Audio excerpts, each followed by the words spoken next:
Okay, in this short video, we're going to talk about how to find the area of a trapezoid. In our lesson from last week, we talked about how to find the area of a parallelogram and a triangle.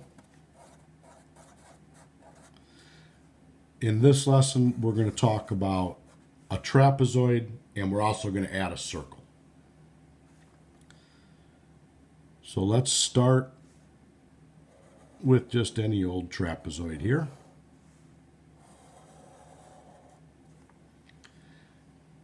We're going to have to use the same thing, is that our base and our height are going to need to be perpendicular. Because remember, in a parallelogram, we just said it was base times height. B and H had to be perpendicular. For a triangle, it was B times H divided by 2. B and H had to be perpendicular. Well, in a trapezoid, we actually have two bases. We're going to call one base 1, one base 2. Okay? For the bases, okay, B1 has to be parallel to B2. That's what makes it a trapezoid. And then we're going to have to introduce a height. Well, anywhere in here, I can introduce a height. Because if it's perpendicular to B1, then it'll be perpendicular to B2. So we still have the fact that the base and the heights are going to be perpendicular. So our area formula for a trapezoid is going to be this.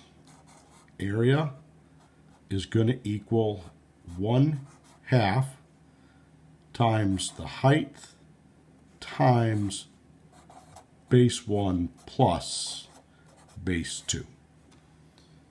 Okay, I included that on a formula sheet under April 7th to April 9th. It's in the class notes formula or folder.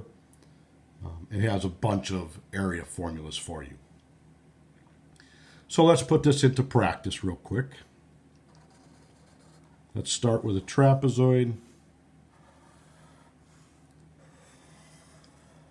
Let's say base 1 is 8, base 2 is 12. Let's say our height of this is 5. So we're going to simply substitute into the formula for what we know. So area is 1/2. This time I said the height was 5. Base 1 was 8.